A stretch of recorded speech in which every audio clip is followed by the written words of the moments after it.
अक्षित ने पूछा, आरिका कुछ खाओगी? आरिका ने मना करते हुए कहा, नहीं मुझे भूख नहीं है।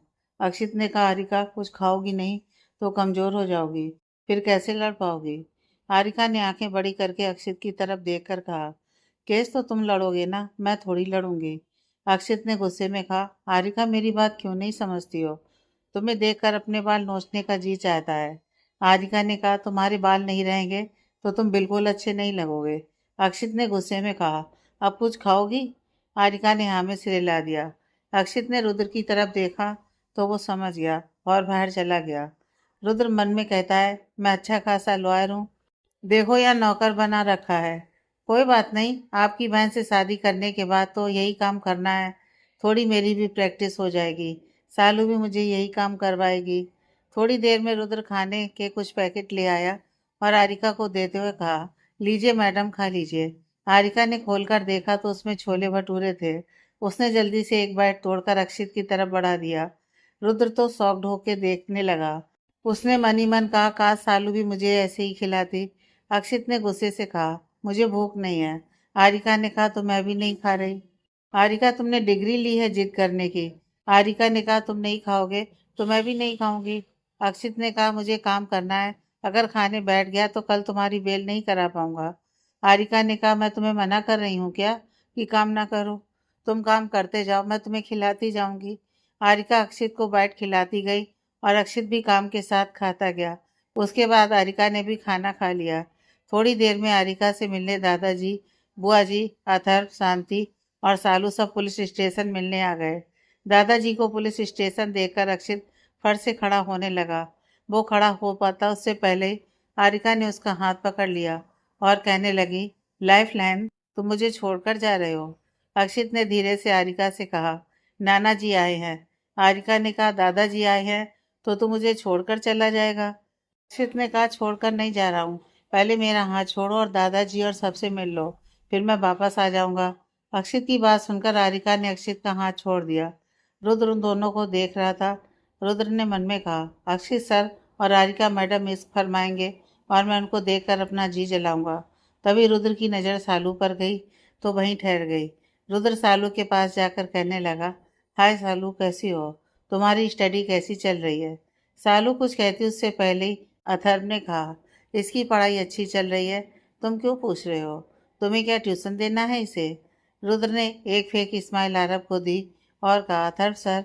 हाय अथर्व सर, कैसे हैं आप? अथर्व रुद्र को खा जाने वाली नजरों से देख रहा था। रुद्र समझ गया और चुपचाप निकलने में ही अपनी भलाई समझी और अपने मन में कहने लगा, ये छोटे साले साहब तो कुछ ज़्यादा ही खतरनाक हैं। पर चलो कोई बात नहीं, सालू के लिए तो मैं कोई भी खतरा झेल सकता हूँ। घर के सारे सदस्य आरिका से मिल रहे थे। शांति ने आरिका से कहा, तुम बिल्कुल परेशान मत होना, अक्षित है ना, वो तुम्हें कुछ नहीं होने देगा। दादाजी ने कहा, आरिका, मैंने तुम्हारे पापा को फ़ोन कर दिया है, कुछ दिन में वो इंडिया आ जाएंगे, तब तक तुम हिम्मत से काम लेना। थोड़ी देर में सब बाहर आ गए, लेकिन बुआ दादी आरिका के पास ही खड़ी थी। बुआ दादी ने आरिका को ताने मारते हुए कहा, आरिका, इस रूप को तुम बचा कर के रखो, देख तेरे रूप ने तुझे कहाँ पहुंचा दिया। आरिका ने थोड़ी तेज आवाज में बुआ दादी से कहा, जिससे अक्षित भी सुन सके। बुआ दादी, ये रूप और मुझे दोनों ही को तो अक्षित बचाएगा। आरिका की बात सुनकर ना चाहते हुए भी अक्षित के चेहरे पर मुस्कान आ गई। कहीं ना कहीं अक्षित को आरिका की शरारतें अच्छी लगती थी। तेरी मुस्कुराहटों पर हम अपनी सांसें भी बार जाएं, तू जो संग चले हमारे, हम ये दुनिया भी हार जाएं। बुआ दादी ने आरिका की तरफ देखकर नामे गर्दन हिलाई और वहां से चली गईं। दादाजी जब बाहर आए तो उन्होंने अक्षित की तरफ देखा। अक्षित ने उनको देखकर अपना सिर झुका लिया। दादाजी ने कहा, आरिका हमारी मेहमान है, मैं नहीं चाहता कि हमारे मेहमान पर कोई आँच आए और उम्मीद करता हूँ कि तुम इस बार मुझे निराश नहीं करोगे। अक्षित ने आमे सिर हिलाया। दादाजी पूरे परिवार को लेकर वहां से चले गए। सबके जाने के बाद अक्षित वापस सेल के पास आकर फर्श पर बैठकर अपना काम करने लगा। आरिका भी अंदर बैठकर अक्षित को देखती रही। रुद्र ने कहा, ये दोनों रात भर एक दूसरे को देखेंगे और मैं इन्हें देखकर सालू को याद करूंगा। अक्षित और आरिका दोनों रात भर नहीं सोए। अक्षित अपना काम करता रहा और आरिका उसे देखती रही और रुद्र चेयर पर बैठा सो गया। अथर्व का ऑफिस। सुबह के वक्त गौरी जब ऑफिस में आई तो उसकी आंखें फटी की फटी रह गईं। गौरी ने देखा तो ऑफिस के सभी एम्प्लॉय आज वाइट रंग के कपड़े पहने हुए थे। जितने मेल थे सबने वाइट रंग का कुर्ता पैजामा पहना था और फीमेल ने वाइट रंग का सूट पहना था और सिर के ऊपर चुन्नी ले रखी थी। ये सब देखकर गौरी के फेस पर एक मुस्कान आ गई, जो अथर्व ने देख ली। अथर्व ने मन में कहा, गौरी मुझे पता होता कि ऐसा करने पर तुम्हारे चेहरे पर मुस्कान आ जाएगी तो यह ड्रेस कोड तो कब का लगा देता। गौरी ने पास में एक लड़की से पूछा, आज सब वाइट क्यों पहन कर आए हैं? लड़की ने कहा, सर ने 2 महीने के लिए ड्रेस कोड चेंज कर दिया है। अब 2 महीने तक यही कपड़े पहन कर आएंगे और जिन्हें प्रॉब्लम है वो ये जॉब छोड़कर जा सकते हैं। यह बात सुनकर गौरी के फेस पर स्माइल आ गई तो अथर्व ने दोबारा नोटिस कर ली। गौरी की नज़र काम्या पर पड़ी तो उसे देखकर हंसी आ गई, पर वो हंसी नहीं, उसने अपनी हंसी को कंट्रोल कर लिया, पर उसके चेहरे पर हल्की मुस्कान अभी भी थी। काम्या को गौरी की हंसी अच्छी नहीं लग रही थी, इसलिए उसने अपने मन में कहा, गौरी मुस्कुरा लो जितना मुस्कुराना है, बट याद रखना तुम्हें इसका अंजाम भुगतना पड़ेगा। अथर्व केबिन में बैठा गौरी को ही देख रहा था। उसने 1 साल में पहली बार गौरी की मुस्कान देखी थी। अथर्व को पता नहीं था गौरी हंसती हुई इतनी सुंदर लगती है। उसका मन कर रहा था कि गौरी ऐसे ही हंसती रहे और वो उसे देखता रहे। गौरी इस बात से अनजान थी कि अथर्व उसे ही अपने केबिन में बैठकर रोज निहारता रहता है। गौरी आज खुश थी और गौरी को देखकर अथर्व भी बहुत खुश था। गौरी सबको वाइट रंग के कपड़ों में देखकर बहुत खुश थी, क्योंकि सबने उसका बहुत मजाक बनाया था कपड़ों को लेकर, और बहुत बातें भी उसने सुनने को मिली थी। लेकिन अब किसी की इतनी हिम्मत नहीं थी कि कोई उससे कुछ कह सके। अथर्व ने बिना कही इनडायरेक्टली ही सबका मुंह तोड़ जवाब दे दिया था। थोड़ी देर बाद अथर्व गौरी को अपने केबिन में बुलाता है। गौरी उठी और अथर्व के केबिन में आ गई। आते ही उसकी नज़र अथर्व पर पड़ी और उसको देखकर उसकी हंसी छूट गई, पर वो मुंह पर हाथ रखकर पलट गई, जिससे अथर्व न देख ले, और नजरें नीचे करके मुस्कुराने लगी। गौरी मुस्कुरा रही है यह बात अथर्व जानता था। अथर्व ने कहा, मिस गौरी आप मुझे देखकर मुस्कुरा सकती हैं। अथर्व को देखकर गौरी को बहुत हंसी आ रही थी, लेकिन गौरी अथर्व के सामने हंसना नहीं चाहती थी, इसलिए पलट गई। गौरी ने हंसते हुए कहा, सर मैं अभी 5 मिनट में आती हूँ। फिर केबिन से चली गई। गौरी अपनी डेस्क पर गई और जोर जोर से हंसने लगी। पूरा स्टाफ गौरी को हंसते हुए देख रहा था। आज गौरी को किसी की परवाह नहीं थी। वो आज खुलकर हंस रही थी। गौरी की हंसी आज रुकी नहीं रही थी। गौरी को देखकर अथर्व को भी हंसी आ रही थी। एक स्टाफ ने गौरी से कहा, आप ठीक तो हो ना? क्या हुआ आपको? आप ऐसे क्यों हंस रही हो? गौरी ने हंसते हुए कहा, वो अथर्व सर ने आज व्हाइट कलर का कुर्ता पैजामा पहना हुआ है। उस स्टाफ ने कहा, तो क्या हुआ? सर ने यह रूल खुद के ऊपर भी अप्लाई किया है और न आने वाले 60 दिनों तक सब वाइट कलर ही पहनेंगे। गौरी ने अपनी हंसी को कंट्रोल करते हुए कहा, हाँ आप ठीक कह रहे हो। बात करने के बाद गौरी अपनी डेस्क पर आई और पानी पीने लगी। गौरी आज बहुत खुश थी। अथर्व गौरी को हंसते हुए देख रहा था। अथर्व ने अपनी आंखें बंद करके कहा, बस भी करो अब, आज ही अपने अथर्व की जान लेकर रहोगी। देखकर तुम्हारी मुस्कुराहट हम होश गंवा बैठे। हम होश में आने ही वाले थे कि तुम फिर मुस्कुरा बैठे। Police station. सुबह हो गई थी। अक्षित अपना काम कर रहा था और हारिका दीवार से टेक लेकर बैठी अक्षित को ही देख रही थी। थोड़ी देर में अक्षित ने हारिका से कहा, अब हम कोर्ट जाएंगे। हारिका, अपोजिट साइड के लॉयर तुमसे बहुत सारे क्वेश्चन करेंगे। प्लीज तुम डरना नहीं, जो सच हो वही कहना। हारिका ने हमें से हिला दिया। थोड़ी देर में सब कोर्ट पहुंच गए। अक्षित के साथ नाना जी, शांति, सालू थे। दूसरी तरफ रघुनाथ खन्ना, उनका बड़ा बेटा सौरभ खन्ना, उनकी पत्नी रिद्धि और उनका छोटा बेटा पीबीएन आया था।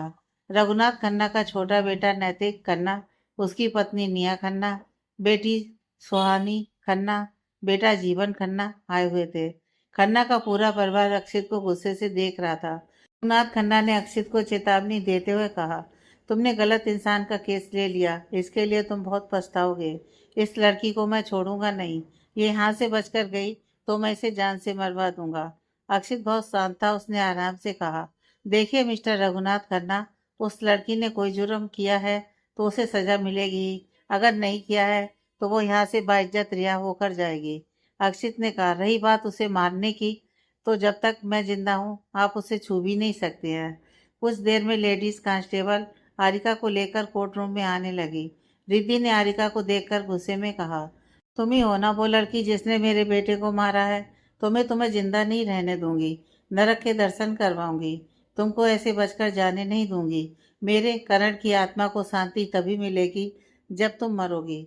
उनकी बातें सुनकर आरिका डर गई और नम आंखों से अक्षित को देखने लगी। अक्षित ने उसे देखकर अपनी पलकें झपकाईं, जैसे वह कह रहा हो, परेशान मत हो, मैं हूं ना। कुछ देर में सब कोर्ट के रूम में थे। सबने अपनी अपनी जगह ले ली थी। अक्षित के सामने जो अपोजिट लॉयर था, उसका नाम राघव देसाई था और उसका एक्सपीरियंस अक्षित की उम्र से ज़्यादा था। राघव देसाई के सामने अच्छे अच्छे नहीं टिक पाते थे। अक्षित यह बात बहुत अच्छे से जानता था कि राघव के सामने बहस करने में बहुत मुश्किल आएगी, लेकिन फिर भी अक्षित अपना बेस्ट देना चाहता था और उसने अपनी पूरी तैयारी की थी। थोड़ी देर में बहस शुरू हो गई। राघव ने अपनी बात रखते हुए कहा, जज साहब, केस बिल्कुल सिंपल है। यह लड़की उस रात अमेरिका से इंडिया आई, करण से मिलने गई। करण को इसने ब्लैकमेल किया। जब करण ने इसकी बात नहीं मानी तो इसने हॉकी स्टिक से उसके सिर पर मारकर सिर फोड़ दिया, जिससे करण की जान चली गई। इसलिए इसे बड़ी से बड़ी सजा मिलनी चाहिए। थोड़ी देर बाद अक्षित ने अपनी बात रखी, मिस्टर राघव देसाई, मुझे आपसे ऐसी उम्मीद नहीं थी कि बिना प्रूफ कही इस लड़की ने ही करण को मारा है। आपने कह दिया इसे बड़ी से बड़ी सजा मिलनी चाहिए। राघव ने कहा, बहस करने का कोई रीजन ही नहीं है। साफ है कि इस लड़की ने ही करण को मारा है। राघव ने जज साहब से परमिशन मांगी, जिससे वो आरिका से सवाल कर सकें। जज साहब ने परमिशन दे दी। राघव ने पूछा, आरिका, आप अमेरिका से क्यों आई? आरिका ने कहा, मैं करण से मिलने आई थी। राघव ने पूछा, तुम करण खन्ना को कब से जानती हो और क्यों मिलने आई थी? आरिका ने कहा, मैं करण को 4 साल से जानती हूँ और सोशल मीडिया के थ्रू मिले थे और उसके बुलाने पर ही इंडिया आई थी। राघव ने कहा, करण ने तुम्हें बुलाया या तुम खुद आई? आरिका ने कहा, हाँ, क्योंकि उसने मुझे झूठ बोलकर बुलाया था। राघव ने कहा, आरिका, झूठ करण ने नहीं, तुम यहाँ आकर सबसे बोल रही हो। तुमने 4 साल से करण को मैसेज करके परेशान कर दिया। तुम करण खन्ना के थ्रू अपना बिजनेस खड़ा करना चाहती थी। जब करण ने तुम्हें मना कर दिया तो तुम गुस्से में आकर हॉकी स्टिक से मारा, जिससे वो ऑन द स्पॉट मर गया। हारिका को गुस्सा आ गया। उसने गुस्से से कहा, ओ बुढ़े आदमी, तुम्हें शर्म नहीं आती? मैं तुम्हारी बेटी की उम्र की हूँ और तुम मुझसे झूठ बोल रहे हो। तुम्हें पता नहीं है, मेरे डैड आ गए ना, तुम्हारी चटनी बना देंगे। हारिका की बात सुनकर सबको हंसी आ गई। अक्षित के फेस पर भी एक स्माइल आ गई। जज साहब ने कहा, ऑर्डर ऑर्डर। फिर हारिका से कहा, बिहेव योर सेल्फ। राघव ने कहा, आरिका, सच बताओ, तुमने करण को क्यों मारा? आरिका ने मुंह बनाते हुए कहा, क्योंकि वो बदतमीज इंसान मेरे साथ बदतमीजी करने की कोशिश कर रहा था। राघव ने कहा, तुम्हारे कहने का मतलब है वो तुम्हारे साथ रेप करने की कोशिश कर रहा था? यह सुनकर आरिका शॉक्ड हो गई। आरिका ने कहा, आपको शर्म नहीं आती? मैं आपसे कितनी छोटी हूँ, आप मेरे साथ ऐसे बातें कर रहे हैं? अरे, शर्माना तो अक्षित से सीखिए। वो तो अपने नाना जी के सामने नजरें भी ऊपर नहीं करता। इस बात पर कोर्ट रूम में फिर से सब हंसने लगे। रुद्र ने धीरे से अक्षय से कहा, सर, ये कुछ ज्यादा ही इनोसेंट है। यह राघव देसाई इसके मासूम होने का फायदा उठाएगा। राघव ने थोड़ा सख्ती से कहा, मिस आरिका, स्मार्ट मत बनिए। आप अमेरिका से आई, आप करण खन्ना से मिलने गई, आपने अपने बिजनेस के लिए उसे फोर्स किया। जब करण ने मना कर दिया तो आपने गुस्से में उसके सर पर हॉकी मार दी। करण उसी वक्त मर गया। हारिका ने मुंह बना लिया और कहा, नहीं मिस्टर ओल्ड लॉयर, मैं अमेरिका से इंडिया आई। करण खन्ना ने मुझसे झूठ बोला था। वो मेरे साथ जबरदस्ती करने की कोशिश कर रहा था, तो मैं उसके सिर पर हॉकी मार दी। लेकिन मुझे नहीं पता था कि वो 2 हॉकी मारने से मर जाएगा। राघव ने कहा, करण ने आपसे क्या झूठ बोला? हारिका ने कहा, उसने कहा कि वो अक्षित है। ये बात सुनकर अक्षित शॉक्ड हो गया। दादाजी, शांति, सालू और रुद्र की तो आंखें बड़ी बड़ी हो गई थी ये बात सुनकर।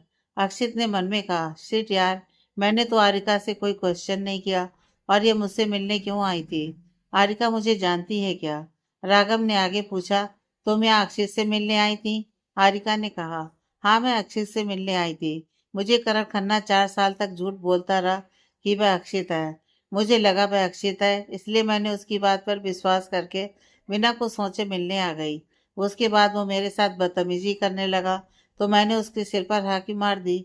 मुझे क्या पता था कि 2 बार हॉकी मारने से वो मर जाएगा। बेवकूफ कहीं का। राघव और हारिका के बीच बहुत बहस हुई, लेकिन उस बहस से कुछ साबित नहीं हुआ। फिर अक्षित ने बीच में टोकते हुए कहा, मिस्टर राघव, आप कुछ भी साबित नहीं कर पाए, लेकिन मैं सबूत के साथ ये साबित कर सकता हूँ कि आरिका ने करण का मर्डर नहीं किया। अक्षित ने एक फाइल जज को देते हुए कहा, जज साहब, ये करण की पोस्टमार्टम रिपोर्ट है। इसके अकॉर्डिंग उसकी मौत ड्रग के ओवरडोज से होने से हुई है। अक्षित ने आगे कहा, इस बात से साफ है कि हॉकी मारने से उसकी मौत नहीं हुई, बल्कि ओवरडोज की वजह से हुई है। आरिका बेगुनाह है, उसे बाइज्जत बरी किया जाए। राघव ने अक्षित की बात पर बीच में ही कहा, नहीं, ऐसे तो आरिका बरी नहीं हो सकती। यह भी हो सकता है कि इसने ही करण को ओवरडोज ड्रग दिया हो। बहुत देर तक बहस होने के बाद फाइनली आरिका को बेल मिल गई। अथर्व के ऑफिस में सुबह से शाम हो गई। अथर्व ने कितनी बारी गौरी को अपने केबिन में बुलाया, पर गौरी हर बार कोई बहाना बनाकर मना करती रही। शाम को जब ऑफिस आवर खत्म हुआ तो सभी एम्प्लॉय अपने घर निकल गए। गौरी भी अपना बैग उठाकर जाने लगी। तभी अथर्व ने उसे पीछे से आवाज दी, मिस गौरी। गौरी ने पलट कर देखा तो उसकी नजर अथर्व पर चली गई। उसने अथर्व को फिर से देखा तो हंसी आ गई। उसने तुरंत ही अपना सिर झुका लिया। गौरी अपनी हंसी रोकने की नाकाम कोशिश करती रही, पर ऐसा हुआ ही नहीं। अथर्व ने कहा, कुर्ते पैजामे में इतना फनी लग रहा हूँ कि आप सुबह से हंस रही हैं। गौरी ने नजर झुकाकर ही कहा, आई एम सॉरी। अथर्व ने कहा, कोई बात नहीं, हंस लीजिए। वैसे भी आप हंसते हुए बहुत अच्छी लगती हैं। गौरी जाने लगी। कुछ दूर चलने पर उसका दुपट्टा ऐसा लगा जैसे किसी ने पकड़ लिया। गौरी को लगा उसका दुपट्टा अथर्व ने पकड़ा है। गौरी को गुस्सा आ गया। उसने मन में कहा, अथर्व बहुत बदतमीज है। उसने पीछे पलट कर देखा तो अथर्व दूर खड़ा था और उसके हाथ में कुछ नहीं था। गौरी ने दूसरी तरफ देखा तो डेस्क में उसका दुपट्टा फंसा हुआ था।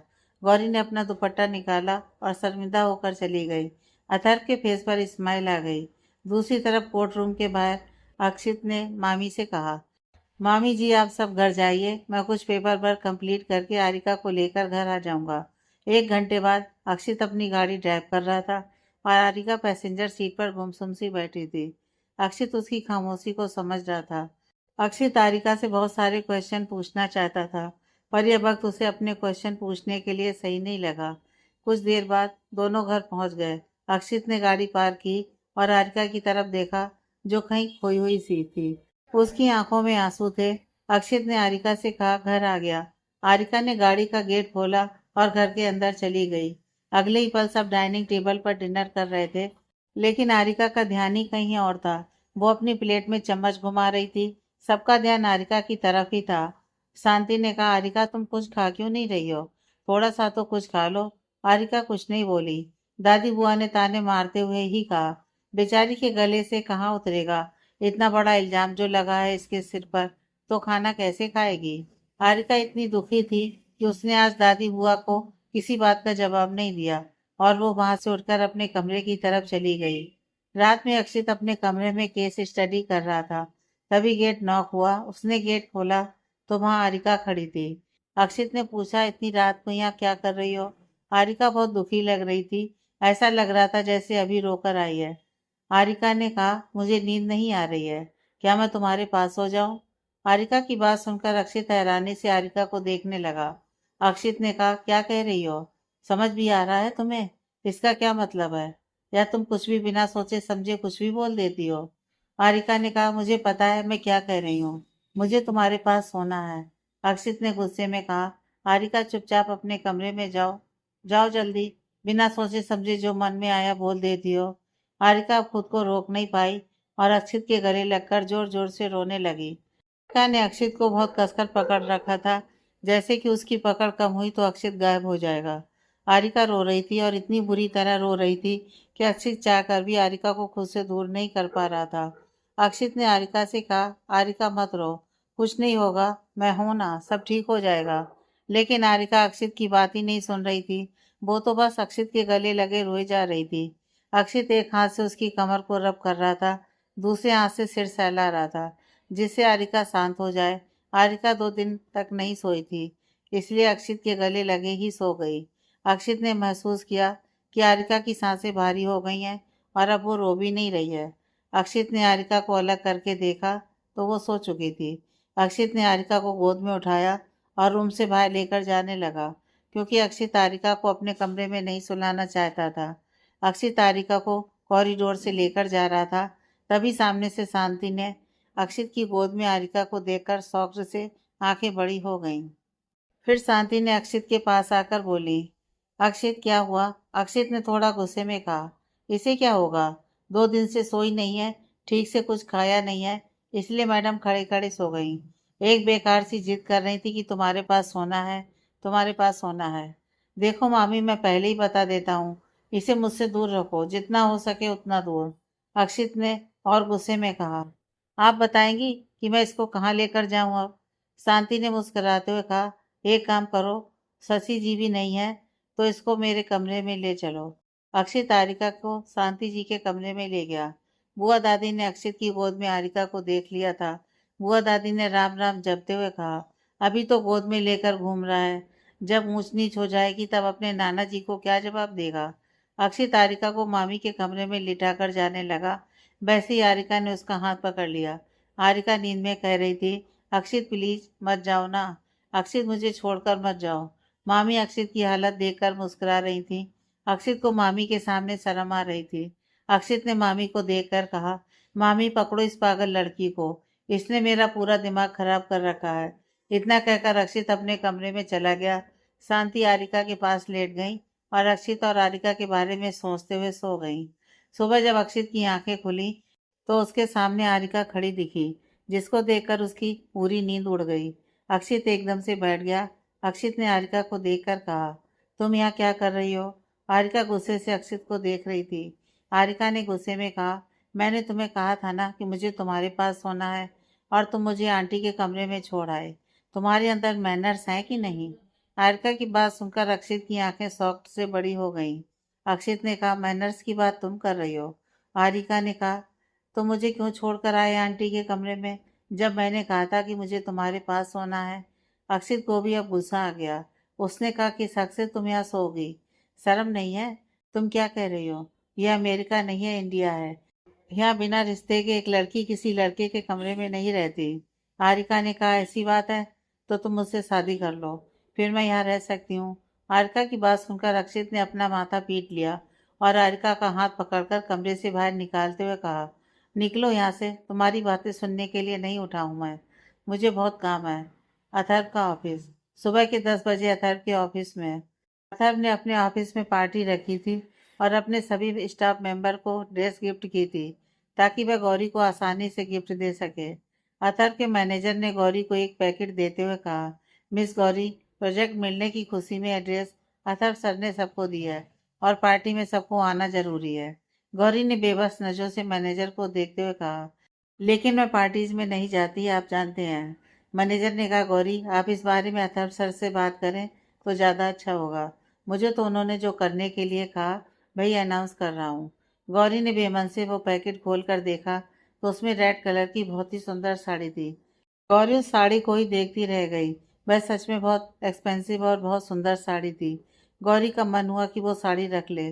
फिर उसे कुछ याद आया तो उसने वापस पैक कर दी। शाम को जब ऑफिस खत्म हुआ तो गौरी हिम्मत करके अथर्व के केबिन में गई। गौरी को देखकर अथर्व के फेस पर स्माइल आ गई। अथर्व ने गौरी की तरफ देखकर कहा, मिस गौरी कुछ काम था क्या? गौरी ने हिम्मत करते हुए कहा, सर वो सर वो आपसे कुछ कहना था। अथर्व ने कहा, कहिए क्या कहना था? गौरी अथर्व को नहीं देख रही थी, लेकिन अथर्व गौरी को ही देख रहा था। गौरी के चेहरे को देखकर लग रहा था वो किसी बात से परेशान है। गौरी ने हिम्मत करके अपने कांपते हाथों से साड़ी का पैकेट देते हुए कहा, सर मैं इसे नहीं ले सकती। अथर्व ने कहा, आप इसे क्यों नहीं ले सकती? गौरी ने कहा, सर मुझे पार्टीज में जाना पसंद नहीं है, इसलिए मैं इसे नहीं ले सकती। गौरी की आंखों में आंसू आ गए। उसने साड़ी का पैकेट टेबल पर रखा और चली गई। गौरी के जाने के बाद अथर्व भी परेशान हो गया, क्योंकि वो गौरी को अपने प्यार का एहसास कराना चाहता था। गौरी को रोता हुआ देखकर उसे बहुत बुरा लग रहा था। बहुत देर तक अथर्व गौरी के बारे में सोचता रहा, फिर अपने ऑफिस से गाड़ी लेकर निकल गया। अथर्व कुछ दूरी गया था कि बस स्टॉप पर गौरी को बस का इंतजार करता हुआ देखा तो गाड़ी एक तरफ खड़े करके गौरी को देखने लगा। आज अथर्व ने ध्यान दिया कि गौरी का चेहरा बहुत ही मुरझाया हुआ था। गौरी को देखकर लग रहा था कि गौरी ऑफिस से रोकर आई है। गौरी के रोने से अथर्व के दिल में बहुत दर्द होता था और आज अथर्व का दिया हुआ गिफ्ट गौरी के न लेने के कारण भी अथर्व को बहुत बेचैनी हो रही थी। थोड़ी देर में गौरी की बस आ गई तो गौरी उसमें बैठकर चली गई। अथर्व भी अपनी गाड़ी को लेकर घर के लिए निकल गया। अथर्व जब घर आया तो शांति ने कहा, आज कुछ हुआ है क्या अथर्व? तुम्हारा चेहरा उतरा हुआ क्यों है? अथर्व ने शांति की बात को नज़रअंदाज करते हुए कहा, आज ऑफिस में काम ज़्यादा था इसलिए।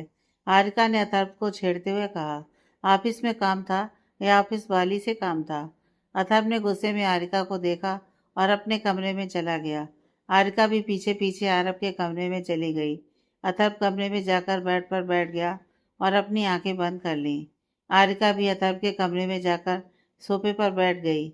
अथर्व ने कहा, तुम यहाँ क्या कर रही हो? हारिका ने कहा, देवर जी क्या बात है, शक्ल से ही आप बहुत परेशान लग रहे हैं। तो तुम मुझे बता सकते हो अपनी प्रॉब्लम? अथर्व ने कहा, कौन सा देवर?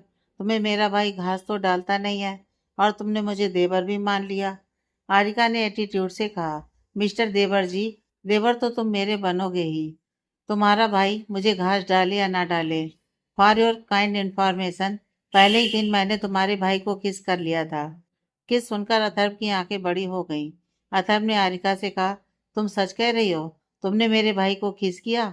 इस स्पीड से तो मैं बहुत पीछे हूँ।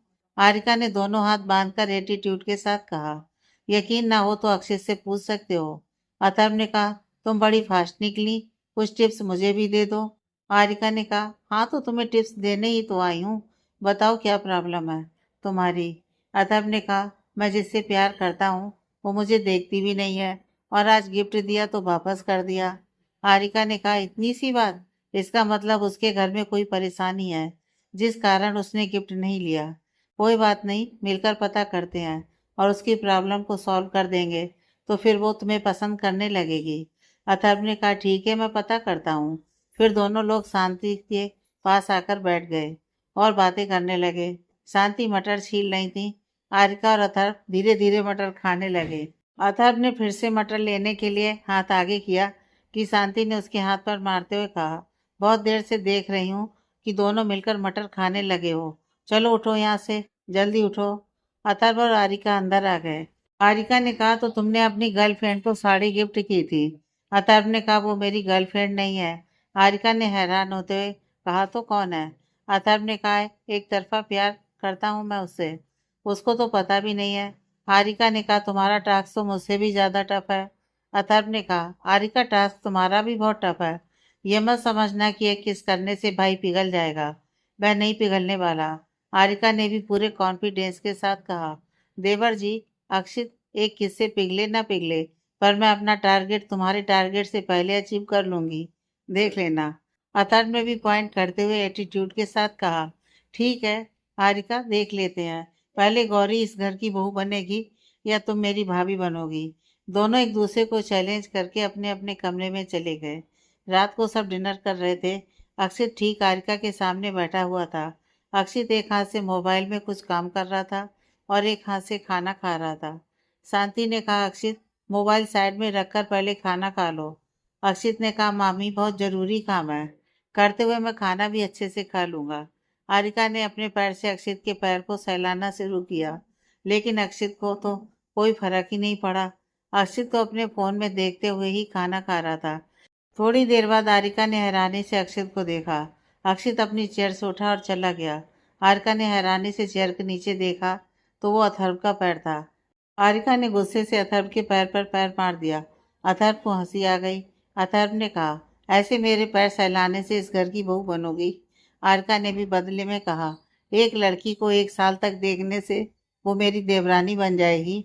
अथर्व ने हंसते हुए कहा, कॉन्फिडेंस तो देखो, गौरी को अपनी देवरानी कह रही हो?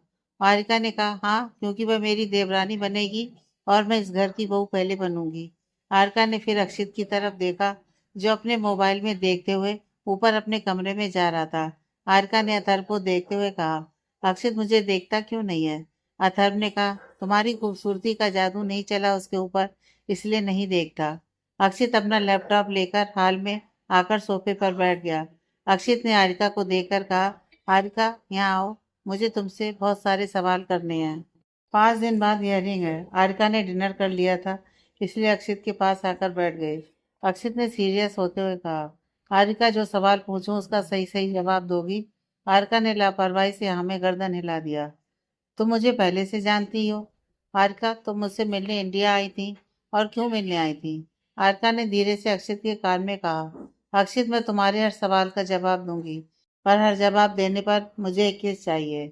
एक सवाल, एक जवाब और एक किस। अक्षित को हारिका की बातों पर बहुत गुस्सा आ रहा था, लेकिन उसने गुस्से को कंट्रोल किया हुआ था। अक्षित ने कहा, हारिका, तुम समझ नहीं रही हो। तुम मर्डर केस में फंसी हुई हो और मेरे सवालों का जवाब दे दो ताकि मैं केस को तैयार कर सकूं। हारिका ने कहा, मैं मना कब कर रही हूँ? पूछो जो पूछना है, पूछो सवाल और दे दो एक किस। वैसे भी एक किस तुम पर मेरी उधार है। अक्षित ने अपने गुस्से को कंट्रोल करते हुए कहा। हारिका, तुम समझ नहीं रही हो, तुम्हें सजा हो जाएगी। हारिका ने अपनी एक आइज ब्लिंक करते हुए कहा। अक्षित, तुम्हें तो गुस्सा आ रहा है। हारिका ने कहा, मुझे फांसी मंजूर है, लेकिन तुम्हारी बेरुखी नहीं। हारिका की बातें सुनकर अक्षित को गुस्सा आ गया और वो सोफे से खड़ा हो गया और हारिका की बाजू पकड़कर खड़ा किया। अक्षित ने गुस्से से कहा, हारिका, मुझे तुम्हारा केस लेना ही नहीं चाहिए था। तुम मेरे जैसा लॉयर डिजर्व ही नहीं करती। मेरी अपॉइंटमेंट लेने के लिए लोग कितने महीनों चक्कर काटते हैं, तुम्हें नहीं पता। और मैं यहाँ तुम्हारे आगे पीछे घूम रहा हूँ। अक्षित ने हारिका को एक झटके से छोड़ते हुए कहा, मैं तुम्हारा केस छोड़ रहा हूँ, कोई और लॉयर हायर कर लो। अक्षित की यह बात सुनकर दादाजी को गुस्सा आ गया। दादाजी ने कहा, अक्षित। दादाजी गुस्से में अक्षित के पास आए और उन्होंने अपना हाथ अक्षित के ऊपर उठा दिया, लेकिन थप्पड़ अक्षित को लगता उससे पहली हारिका सामने आ गई और वह थप्पड़ हारिका को जा लगा। थप्पड़ इतना तेज था कि हारिका जमीन पर गिरने वाली थी कि अक्षित ने उसे पकड़ लिया। अक्षित के उसे पकड़ने से हारिका की पीठ अक्षित के सीने से जा लगी। अक्षित को गुस्सा आ गया और उसने थोड़ा तेज आवाज में कहा, नाना जी, ये आप क्या कर रहे हैं? पहली बार अक्षित ने अपने नाना जी से नजरें मिलाकर तेज आवाज में बात की थी। आज उसने हारिका के लिए स्टैंड लिया था। यह सब देखकर शांति, अथर्व और आर्या सब हैरान हो गए। अथर्व जल्दी से दादाजी के पास आया और बोला, दादाजी, आप क्या कर रहे हैं? अक्षित अब बड़ा हो गया है। दादाजी ने गुस्से में अक्षित को देखकर कहा, तुम्हारी इतनी हिम्मत, तुम हारिका का केस छोड़ोगे? तुम ये केस नहीं छोड़ोगे। छोड़ने तो दूर, तुम ये केस लड़ोगे भी और जीतोगे भी, क्योंकि हारिका नीरव सिन्हा की बेटी है, समझे? इतना कहकर दादाजी अपने कमरे में चले गए। अक्षित ने हारिका को अपनी तरफ घुमाकर देखा तो हारिका का फेस एक साइड से सूज गया था और उसके फेस पर उंगलियों के निशान भी थे। पूरा चेहरा रेड हो गया था। हारिका की आंखों में आंसू थे। अक्षित ने हिम्मत करके पूछा, हारिका, तुम ठीक हो ना? हारिका ने एक नजर अक्षित को देखा और भागते हुए अपने कमरे में चली गई। अथर्व अक्षित के पास आकर बोला, दादाजी का थप्पड़ खाया है, वो भी इतना तेज था। छोटी मोटी बात थोड़ी है उनका थप्पड़ खाना। गुस्सा तो होगी ही ना। और अब ये गुस्से में तुझसे कैसी कैसी डिमांड करेगी, भगवान ही जाने। अक्षित ने अपने मन ही मन कहा, अब तो ये बिना किसके नहीं मानेगी। इसे किस करने से अच्छा तो थप्पड़ मैं ही खा लेता। थोड़ी देर में अक्षित ने अपना लैपटॉप उठाया और कमरे में चला गया। अथर्व ने शांति को देखते हुए कहा, मम, आज पहली बार अक्षित के लिए किसी ने स्टैंड लिया है। शांति ने भी हंसते हुए कहा, हाँ, और आज पहली बार अक्षित ने भी अपने नाना जी से तेज आवाज में बात की है। माँ बेटे दोनों एक दूसरे को देखकर हंसने लगे। फिर शांति किचन में जाकर सर्वेंट के साथ काम करने चली गई। अथर्व किचन में आया और शांति को देखकर बोला, मम, आपको याद है एक बार प्रियंका भी घर आई थी? शांति ने हाँ में सिर हिला दी। फ्लैशबैक। अक्षित और प्रियंका ठाकुर निवास में आए। शांति ने प्रियंका को देखकर कहा, अरे प्रियंका, तुम आओ बैठो। प्रियंका शांति के कहने पर सोफे पर बैठ गई। अक्षित ने कहा, मामी, मैंने कहा था ना कि मिलवा दूंगा प्रियंका से। शांति ने कहा, मुझे कितनी बार कहना पड़ा, तब कहीं जाकर तुम लाए हो प्रियंका को घर पर। अक्षित ने कहा, मामी, लेकर तो आ गया ना, अब मिल लो अपनी होने वाली बहू से। इतना कहकर अक्षित अपने कमरे में चला गया कुछ फाइल्स लेने। शांति ने प्रियंका से कहा, तुम यहाँ बैठो, मैं कुछ खाने के लिए लेकर आती हूँ तब तक। इतना कहकर शांति किचन में चली गई और प्रियंका के लिए कुछ खाने को बनाने लगी। कुछ देर बाद शांति खाने के लिए ले आई और प्रियंका के सामने रख दिया। प्रियंका ने प्लेट में देखा तो चाय के साथ पकौड़े थे। प्रियंका ने मन में कहा, ओ गॉड, यह भी कोई खाने की चीज है। प्रियंका ने कहा, आंटी जी, मैं डाइट पर हूँ, मैं ये सब खा नहीं सकती। अथर भी डाइनिंग टेबल पर बैठा प्रियंका को ही नोटिस कर रहा था। उसे प्रियंका की ये बात बिल्कुल पसंद नहीं आई थी। वह सिटिंग एरिया में आया और उसने प्लेट को उठाते हुए कहा, मम, इसने कहा ना ये डाइटिंग पर है, तो मम, मैं डाइटिंग पर नहीं हूँ, इसलिए मैं खा लेता हूँ। अथर प्लेट लेकर डाइनिंग टेबल पर बैठकर खाने लगा। तभी दादी बुआ बाहर से राम राम जपते हुए आई और आकर प्रियंका के पास बैठ गई। बुआ दादी ने प्रियंका को देखते हुए कहा, यह लड़की कौन है और यहाँ क्यों आई है?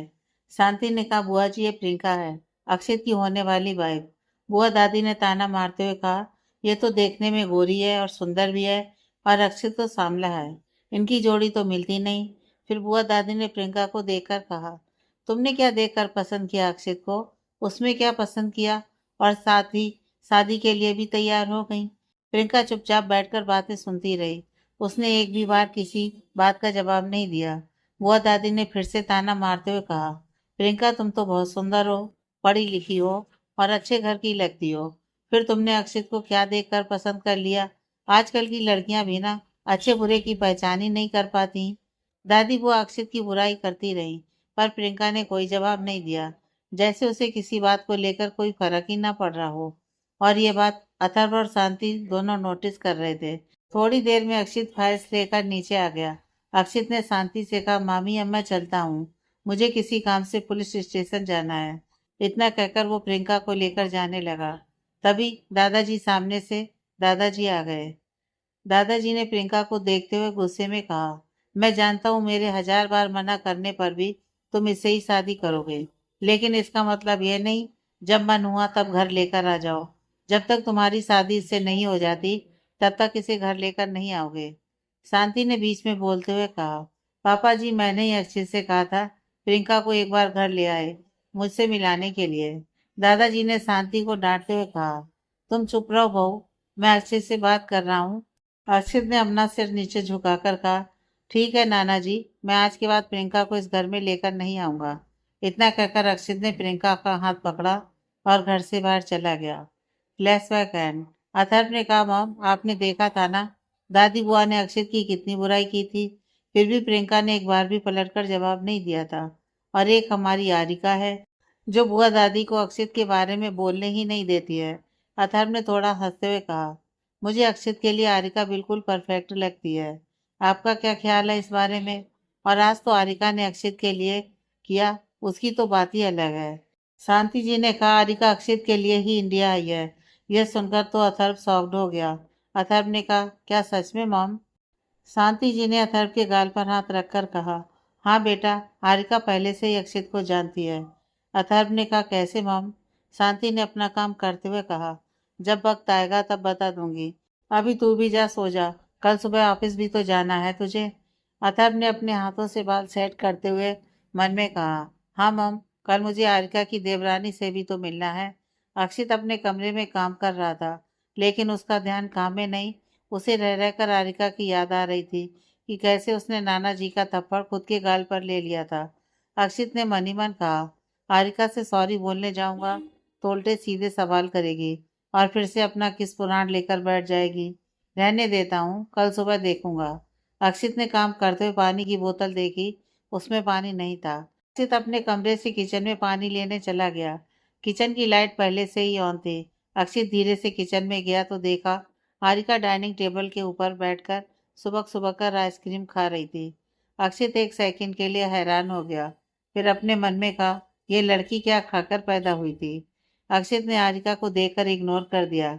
अक्षित ने फ्रिज खोलकर पानी लेकर जाने लगा। हारिका ने सुबकते हुए कहा, लाइफ लाइन, तुम्हें शर्म तो आती नहीं है ना? मैंने तेरे लिए चांटा भी खा लिया और तूने मुझे एक सॉरी भी नहीं बोला। क्या मेरा यहाँ रहना तुम्हें पसंद नहीं है? अगर तुम चाहते हो तो मैं सुबह होते ही यहाँ से चली जाऊंगी, और चाहो तो तुम्हें मेरा केस भी लड़ने की जरूरत नहीं है, दादाजी को मैं समझा दूंगी। अक्षित को हारिका की बात सुनकर उसके दिल में कुछ दर्द सा महसूस हुआ, पर उसने उसे इग्नोर कर दिया। अक्षित ने कहा, अगर मैं सॉरी बोल दूंगा तो क्या तुम मान जाओगी और घर छोड़कर नहीं जाओगी? हारिका ने कहा, सॉरी बोलने का टाइम खत्म हो गया है, अब तो प्रैक्टिस करनी पड़ेगी। अक्षित ने हारिका को देखकर नाम में अपनी गर्दन हिला दी, जैसे कह रहा हो इसका कुछ नहीं हो सकता, और अपने कमरे में जाने लगा। हारिका ने थोड़ा जोर से कहा, लगता है तुम्हें अपने सवालों के जवाब नहीं चाहिए। अक्षित ने अपना माथा पीट कर कहा, मैं कहाँ फंस गया? हारिका ने कहा, चलो बताओ, तुम्हें कितने क्वेश्चन पूछने हैं? अक्षित ने अपना मोबाइल दिखाते हुए कहा, यह सारे क्वेश्चन के जवाब चाहिए। हारिका ने मन में सारे क्वेश्चन पढ़ती रही और उसकी आंखें बड़ी हो गई। आरिका ने कहा, इतने सारे क्वेश्चन, इसके लिए तो पूरी रात लगेगी। आरिका की बात सुनकर अक्षित की आंखें फैल गईं। अक्षित ने थोड़ा हैरानी से कहा, आरिका तुम कुछ भी बोल देती हो, क्या मतलब होता है? कभी भी सोचा है इस बात का? आरिका ने कहा, मुझे पता है सुहागरात किसे कहते हैं। अक्षित ने कहा, तो तुम्हें यह भी पता होगा कि शादी के बाद मनाते हैं। आरिका ने आइसक्रीम खाते हुए कहा, जरूरी तो नहीं है ना, जो सब करते हैं मैं भी वही करूं। मैं तो शादी से पहले मनाऊंगी। अक्षित ने गुस्से में अपना फोन आरिका के हाथ से खींचा और थोड़ा गुस्से में कहा, तुम मुझे पागल कर दोगी। इतना कहकर अक्षित पानी की बोतल लेकर अपने कमरे में चला गया। आरिका के फेस पर प्यारी सी स्माइल आ गई। आरिका ने कहा, तुमने भी तो मुझे इतने सालों से परेशान किया है, अब मैं भी करूंगी। अगली सुबह आज आरिका ने ब्लू रंग की साड़ी पहनी थी, कानों में झुमके और मैचिंग ब्लाउज पहना हुआ था। आज आरिका बहुत सुंदर लग रही थी, कोई भी देखता तो देखता ही रह जाता। आरिका हॉल में चक्कर लगाने लगी और अक्षित के आने का इंतजार करने लगी। अक्षित तैयार होकर आया और ब्रेकफास्ट करके ऑफिस जाने लगा। अक्षित ने आरिका को देखा तक नहीं। आरिका अक्षित के सामने आ गई। अक्षित ने ध्यान नहीं दिया और सामने खड़ी आरिका से टकरा गया। अक्षित ने बिना सामने देखे ही कहा, सॉरी मिस। अक्षित की बात सुनकर राधिका की आंखें बड़ी हो गईं। उसने गुस्से में अपने दोनों हाथ अपने अक्षित के गाल पर रखे और कहा, मुझे देखो, देखो जल्दी। अक्षित के मुंह से निकला, तुम हो आरिका? आरिका ने आंखें छोटी करके अक्षित को देखकर धमकी भरी लहजे में कहा, मैंने आज साड़ी तुम्हारे लिए पहनी है, अब जल्दी से मेरी तारीफ करो, और अगर थोड़ी सी भी कंजूसी की तो मैं तुम्हें ऑफिस नहीं जाने दूंगी, समझे तुम? अक्षित ने आरिका को ऊपर से नीचे तक देखा और कहा, अच्छी लग रही हो। आरिका ने अक्षित की कॉलर को पकड़कर कहा, अच्छे से तारीफ करो। अक्षित ने अपने मन ही मन कहा, अब ये मुझे ऑफिस नहीं जाने देगी। अक्षित ने कहा, बहुत अच्छी लग रही हो, मामी की बहू की तरह सुंदर। यह सुनकर आरिका खुश हो गई। आरिका ने अक्षित के गाल पर एक किस किया और कहा, अब बताइए पतिदेव। अक्षित के माथे पर बल पड़ गए। उसने कहा, पतिदेव? अक्षित ने जाते हुए कहा, लगता है केस के बाद इसका इलाज भी मुझे ही करना होगा। इतना कहकर अक्षित जल्दी से घर निकल गया। अथर्व का ऑफिस। रोज की तरह ही अथर्व अपने ऑफिस में बैठकर गौरी को ही देख रहा था। थोड़ी देर बाद आरिका अथर्व के ऑफिस में आती है। उसने सब तरफ देखा तो गौरी को देखा, उसको पहचान लिया, क्योंकि जिस तरह से अथर्व गौरी की बात करता है उस तरह गौरी को कोई भी बिना देखे ही पहचान सकता है। आरिका गौरी के पास आकर उससे बातें करने लगी। अथर्व ने देखा कोई गौरी से बात कर रहा है, जिसका चेहरा उसे नहीं दिख रहा था, क्योंकि आरिका की पीठ अथर्व की तरफ थी। अथर्व को गुस्सा आने लगा क्योंकि वो गौरी को देख नहीं पा रहा था। अथर्व ने गुस्से में कहा, अब ये कौन है जो सामने खड़ी हो गई और मुझे गौरी को देखने भी नहीं दे रही है? अब अथर्व का दिमाग खराब होने लगा तो वो बाहर आ गया। अथर्व ने देखा गौरी से बात करने वाली कोई और नहीं, आरिका है, तो वो खुश हो गया और साथ में हैरान भी हो गया। आरिका एक खुशमिजाज लड़की है, जिसके चलते उसने गौरी से जल्दी दोस्ती कर ली। गौरी को भी आरिका से बात करना अच्छा लगा। अथर्व ने आरिका को ऑफिस में देखकर पूछा, तुम यहाँ क्या कर रही हो? आरिका ने अथर्व की आवाज़ सुनकर उसके पास जाकर उसके गले लग गई। अथर्व कुछ हैरान हुआ, लेकिन अगले पल वह समझ गया। उसने आरिका के कान में धीरे से कहा, यह तुम क्या करने की कोशिश कर रही हो और ये साड़ी पहनकर क्यों आई हो यहाँ? आरिका ने भी स्माइल करके कान में कहा, मेरे प्यारे देवर जी, मैंने सोचा थोड़ा सा तुम्हारा टारगेट भी टप कर दूं। अथर्व गौरी को ही देख रहा था, जैसे कह रहा हो ये मेरी वाइफ नहीं होने वाली भाभी है। लेकिन जिस तरह से आरिका अथर्व के गले लगी हुई थी, उसे देखकर गौरी को लगा वो सच में उसकी वाइफ ही है। थोड़ी देर बाद अथर्व ने आरिका का हाथ पकड़े हुए अपने केबिन में ले जाने लगा।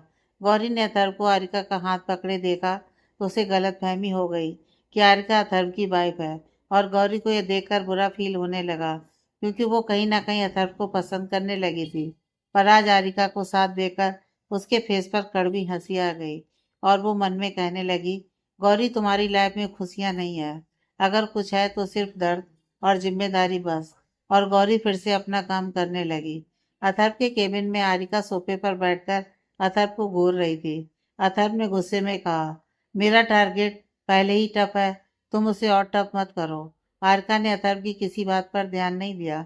उसने अथर्व से पूछा, देवर जी आज मैं साड़ी में कैसी लग रही हूँ? अथर्व ने आंखें छोटी करके आरिका से कहा, बाहर बताया तो था तुमने कि मेरी बीवी लग रही हो। हारिका अथर्व की बात पर जोर जोर से हंसने लगी।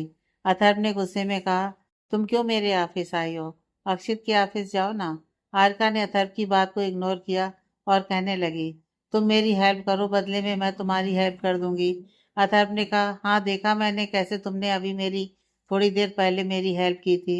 हारिका ने कहा, तो ठीक है मैं जा रही हूँ, नहीं कर रही अब तुम्हारी कोई हेल्प। अब खुश? हारिका उठकर जाने लगी तो अथर्व ने हारिका को रोकते हुए पूछा, कैसे करोगी मेरी हेल्प? हारिका रुक गई और उसने कहा, पहले गौरी को अपने केबिन में आने को कहो।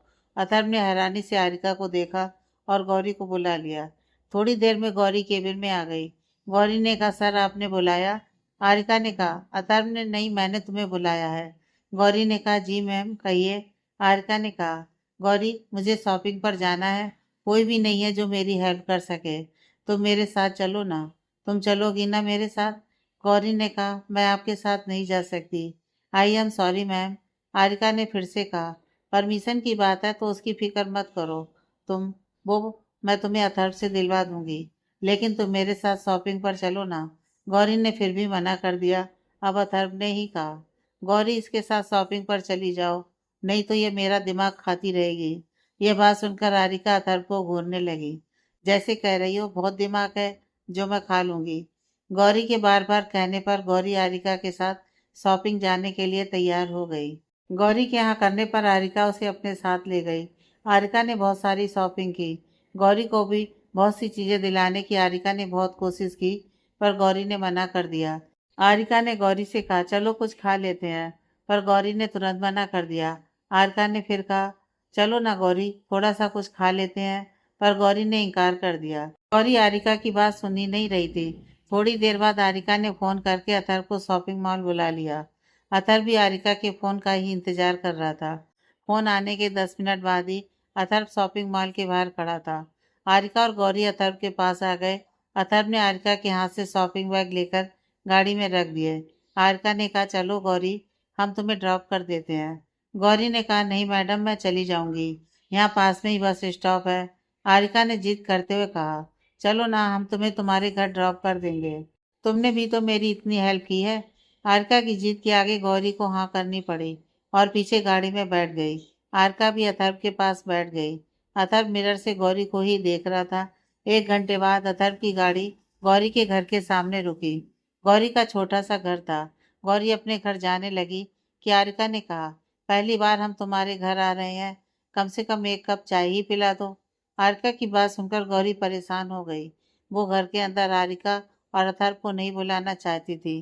गौरी ने एक नज़र अथर्व को देखा, फिर हारिका को देख गौरी ने हिचकिचाते हुए कहा, मैम चाय मैं किसी और दिन आपको पिला दूंगी।